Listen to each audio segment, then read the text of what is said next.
Magandang araw mga utol, welcome back dito sa Utolop. Bali ngayong araw, magpapaligo ako ng mga stock bird natin. So bali naglabas na kasi ng YB ring yung club namin ng pang SDR 2020-2021. So bali ngayon magi-start na rin ako ng preparation sa mga breeder na gagamitin natin para sa SDR. So bali ngayon sisimulan ko sa pagpapaligo sa kanila. Tapos after nun magdi-deworm na ako, tas magbabacterial flushing tayo ulit.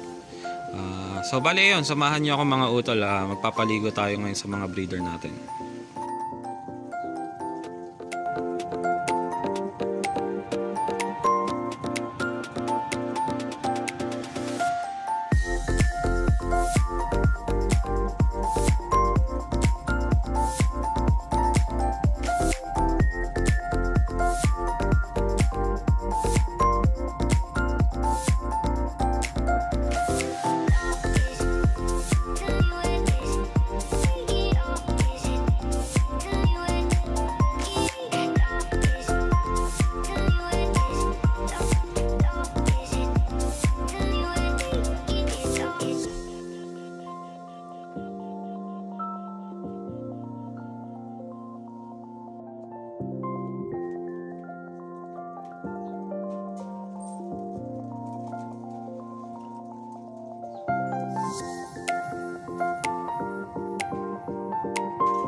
So ayun na nga mga utol, bali tapos na ako magpaligo ng mga stock bird natin. Mamaya doon naman tayo sa flyer natin.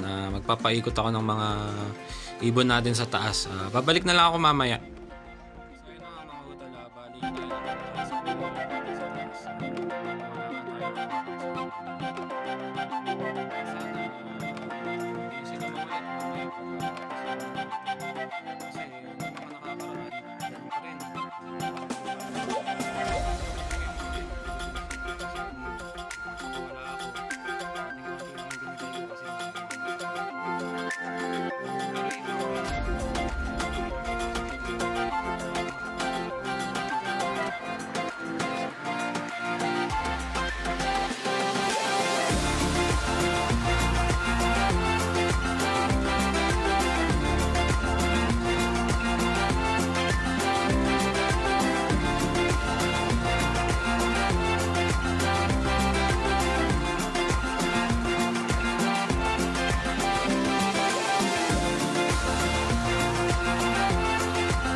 So ayun na nga mga utol, bali tayo na sa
So ayun na nga mga utol, bali nakapasok na yung mga ibon natin.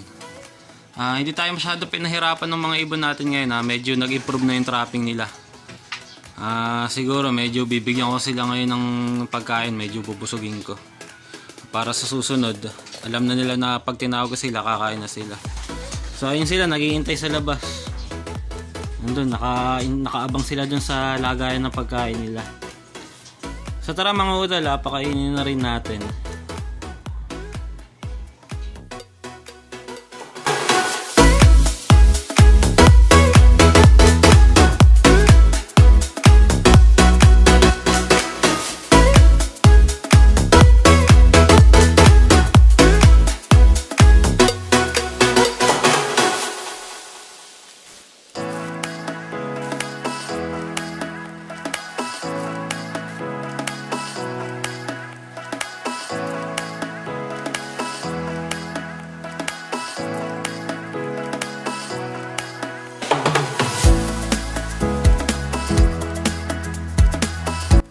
So ayun na nga mga utol, bali tapos na sila kumain, pero mukhang gutom na gutom pa. Pero mas marami na yung kinain niya kaysa kaninang umaga, doble na nung kinain nila.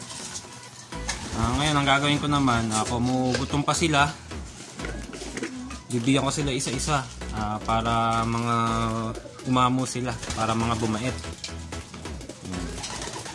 Para alam nila tuwing makikita nila ako, mayroon silang makakain or pakakainin sila. Para hindi sila matakot sa akin. Ay iba na yan, nabusog na yan, kaya hindi na sila nakikigulo dito sa baba.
Mga utol, bali nakapagpakain na ako dito sa mga flyer natin. Buti kahit pa paano hindi tayo pinahirapan sa pagpapapasok. Di kagaya ng mga nakakarang araw na talagang pahirapan kahit na mga gutom na gutom, talagang ayaw nilang pumasok, tumatambay sila sa labas. Barakuhan ng barakuhan, mga nangungulit. Siguro mga ilang araw pa, medyo mas maganda na yung ipapakita nilang trapping sa atin. Tas yun na nga, after nun magtutuloy-tuloy na yung pagpapalakas natin sa kanila. So ayan, mapapansin nyo, konting lipad lang, parang mga napagod kasi hindi sila nakakain ng tama dahil nga tinitipid ko sila sa pagkain dahil nga gusto ko matuto sila sa trapping. Di kasi natin sila masisisi na talagang mangungulit sila kasi hindi naman talaga sila dito nasanay. Pero buti kahit papaano nakokontrol na natin. Sa mga susunod sigurong video, baka maganda-ganda na yung maipapakita ng mga summer natin. So ayun na mga utol, hanggang dito na lang siguro muna tayo. Maraming salamat sa panonood. Maraming salamat sa suporta niyo. Kita-kita tayo ulit sa mga susunod pang video.